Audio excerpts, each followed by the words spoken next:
Hello. आप लोगों का जीके मस्ती एमएस में स्वागत है। विलियम वर्ड्सवर्थ पोएट की जो डॉक्टर सुधीर अरोरा बुक के ऑप्शनल क्वेश्चंस हैं।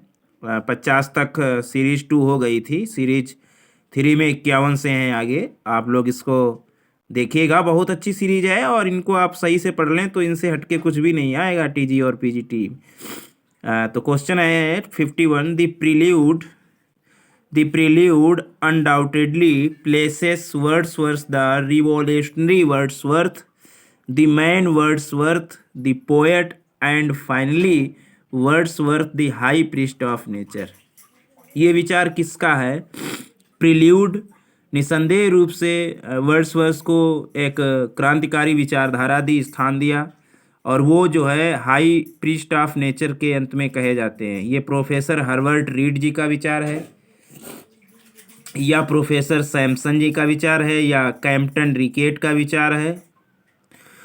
कैम्पटन रिकेट का विचार है, नन ऑफ दीज। तो इसमें ऑप्शन नंबर ए सही है, यानी प्रोफेसर हर्बर्ट रीड जी का विचार है। Question number 52। When did Wordsworth meet Coleridge? Wordsworth S T. Coleridge से कब मिले? 1797 में, 1798 में, 1799 में, या 1800 में? तो ऑप्शन नंबर ए सही है इसमें, यानी 1797 सही है। अगला है Wordsworth's best work was done between the year 1798 and 1808। मतलब वर्ड्सवर्थ जी के सबसे सर्वोत्तम जो रचनाएं हैं वो 1798 और 1808 के मध्य में हैं। When he was under the influence of, तब ये किसके प्रभाव में थे? शैली के प्रभाव में थे, गॉडविन के प्रभाव में थे, एडवर्ड के प्रभाव में थे, या कॉलरिज के प्रभाव में थे? मतलब 1798 से 1808 तक इनकी सबसे अच्छे वर्क माने जाते हैं।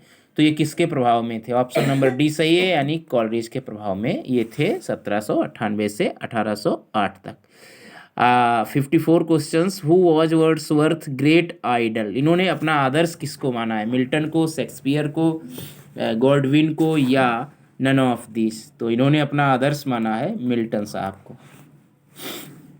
Who calls Wordsworth the historian of Wordsworthshire? मतलब वर्ड्सवर्थशायर युग का हिस्टोरियन किसे माना है? लॉवेल को, सैमसन?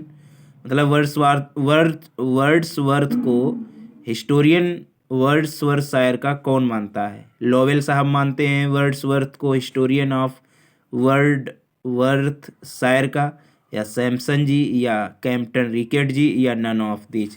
तो इसमें ऑप्शन ए सही है, यानी लॉवेल साहब मानते हैं हिस्टोरियन ऑफ वर्ड्सवर्थशायर। अगला है Wordsworth was hardly a man but a wandering sprite with strange adventures and no end to them. Wordsworth hardly a man, निसंदेह एक व्यक्ति थे, बट ए वंडरिंग स्प्राइट, लेकिन एक वंडरिंग स्पिरिट थे, विद स्ट्रेंज एडवेंचर, मतलब एक अजीब एडवेंचर के साथ में, and no end to them, और इसका अंत कोई नहीं है। मिल्टन, लैम्ब, कॉलरिज, शैली, मतलब जो एडवेंचर थे, स्ट्रेंज एडवेंचर थे, इनका कोई अंत नहीं है। ये शब्द किसने कहा है? मिल्टन ने, लैम्ब ने, कॉलरिज ने, या शैली ने? तो ये शब्द कहे हैं ऑप्शन नंबर डी, यानी शैली साहब ने कहा है। अगला है the charge of triviality can be brought against the work of. Charge of triviality लाई गई थी किसके खिलाफ? वर्ड्स ऑफ किसके कार्यों, मतलब किसकी रचनाओं के खिलाफ द चार्ज ऑफ ट्रिवियलिटी लाई गई थी? वर्ड्सवर्थ के खिलाफ, या कॉलरिज के खिलाफ, या साउथे के खिलाफ, या टेनिसन के खिलाफ? तो आंसर नंबर ए, यानी वर्ड्सवर्थ के वर्क के खिलाफ द चार्ज ऑफ ट्रिवियलिटी लगाई गई थी। अगला है a large portion of Wordsworth work. बहुत सारा पोर्शन वर्ड्सवर्थ के कार्यों का इंस्पायर्ड है, पीरियटेड है, या अनइंस्पायर्ड है, या नन ऑफ अबव? तो ऑप्शन नंबर सी सही है, बहुत सारा कार्य जो है इनका अनइंस्पायर्ड है। अगला है a poet could not but be gay. एक कवि कुछ नहीं है but be gay in such a jocund company, मतलब इस तरीके की कंपनी पाकर ये कभी कुछ हो ही नहीं सकता है सिवाय प्रसन्न। तो ये कहाँ की लाइन है? सोल्ट्री रेपर की हैं, टेबल्स टर्नेट की हैं, लूसी ग्रे की हैं, डैफोडिल्स की हैं। तो ये डैफोडिल्स की हैं। अगला है वी आर सेल्फिश मैन, हम एक स्वार्थी आदमी है। O raise us up return to us again, तो रेज अस अप हमें उठाइए और वापस उठाइए। ये लाइनें कहाँ? These line appear in two Shakespeare जो रचना है उसमें इन्होंने कहा है, या टू मिल्टन है उसमें कहा है, या टू बेन जॉनसन को कहा है। तो इसमें ये है बी, यानी टू मिल्टन के लिए इन्होंने कहा है we are selfish man O raise us return to us again, मतलब ये रचनाएं जो हैं ये लाइन टू मिल्टन जो उनकी रचना है उसमें प्रदर्शित की गई। अगला है आई behold in thee what I was once, I behold in thee what I was once, I behold in thee, मैं देखता हूँ उसमें जो आई वाज, मैं भी कभी एक बार ऐसा ही था जैसा वो है। ये किसने कहा है? शैली ने, कीट्स ने, वर्ड्सवर्थ ने, या नन ऑफ दीज। तो इसका आंसर है सी, यानी वर्ड्सवर्थ साहब ने ये कहा है आई B hold in thee what I was once. अगला है there neither is nor can be any essential difference between the language of prose and metrical composition. There neither is nor can be any essential, कुछ भी नहीं हो सकता, ना तो हो सकता है ना होना चाहिए कोई भी महत्वपूर्ण difference between language of pros और मेट्रिकल कंपोजिशन, और प्रोज की लैंग्वेज में कोई भी डिफरेंट नहीं होना चाहिए। ये किसने कहा है? वर्ड्सवर्थ ने कहा है, कॉलरिज ने कहा है, या लैम्ब ने? तो ये कहा है वर्ड्सवर्थ साहब ने। अगला है who criticise Wordsworth for not practising in his own theory in his own poems, कौन क्रिटिसाइज करता है वर्ड्सवर्थ को not practising his own theory in his own poems, मतलब अपनी स्वयं की कविताओं में उन्होंने प्रैक्टिस नहीं की अपनी थ्योरी। एफ आर लेविज ने कहा है, या अर्नोल्ड ने कहा है, या ईट्स ने कहा है, या टी एस इलियट ने कहा है। तो ये कहा है टी एस इलियट ने कि उन्होंने अपनी जो थ्योरी है वो अपनी रचनाओं में प्रैक्टिस नहीं की। अगला है classicism is health and romanticism is disease, मतलब क्लासिसिज्म अगर स्वस्थ है तो रोमांटिसिज्म बीमारी है। हुज रिमार्क इज दिस, ये किसने कहा? गोइथे ने कहा, अर्नोल्ड ने कहा, या शेक्सपियर ने कहा? डी ऑप्शन, या सैमसन ने कहा। इसका उत्तर है ए, यानी गोइथे साहब ने कहा अगर क्लासिसिज्म हेल्थ है तो रोमांटिसिज्म जो है वो बीमारी है। 65वां क्वेश्चन है Wordsworth is ever spiritualising the moods of nature, nature के मूड से अगर कहा जाए वो स्पिरिचुअल आध्यात्मिक सदैव रहे, and winning from the moral consolation, और सदैव नैतिक कॉन्सोलेशन रूप जीतते रहे। ये हुज रिमार्क, मतलब वर्ड्सवर्थ सदैव आध्यात्मिक रहे, नेचर के मूड में रहे, और जीतते रहे मोरल कंसोलेशन रूप जीतते रहे प्रकृति का। ये किसने रिमार्क किया है? लॉन्ग ने, कैम्पटन रिकेट ने, या सैंड्सबरी ने, या नन ऑफ दीज?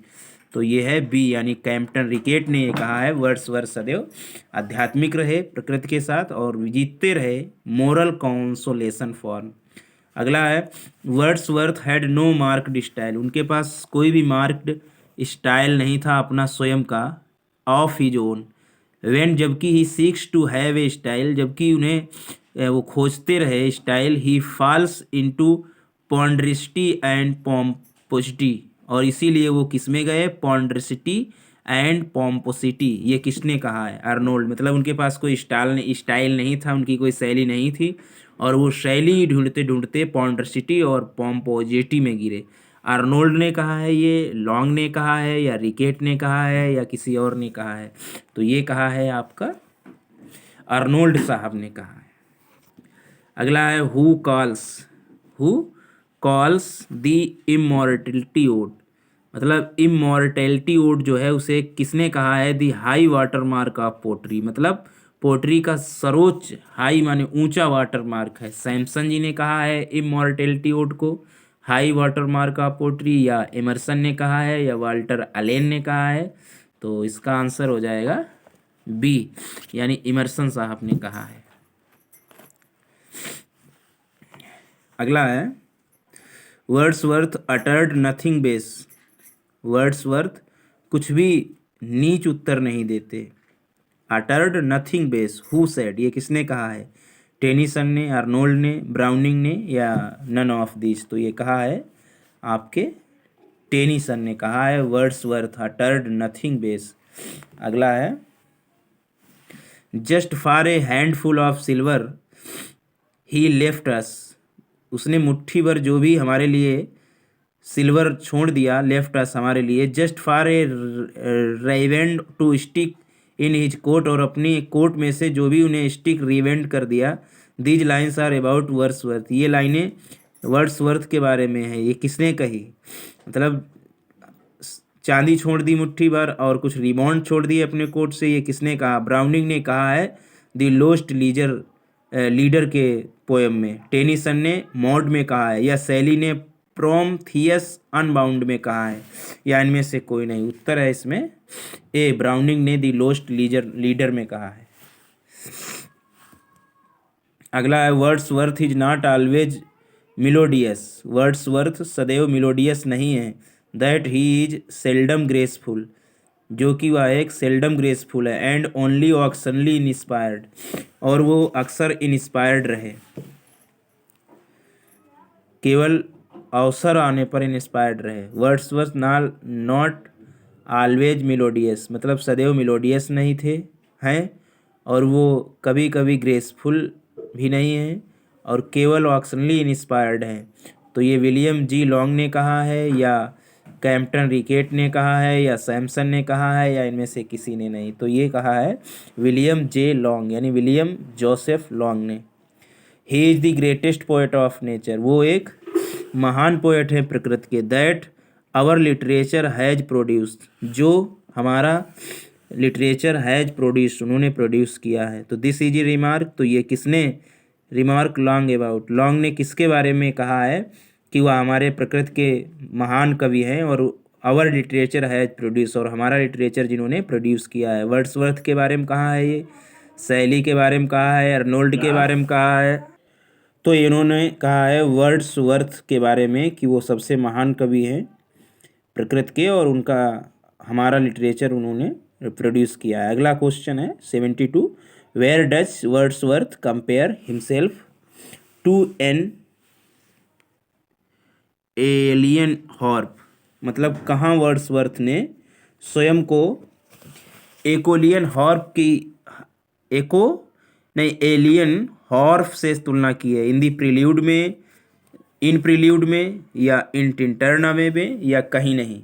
तो ऑप्शन नंबर ए, यानी इन दी प्रील्यूड में उन्होंने अपनी तुलना एओलियन हॉर्प से की है।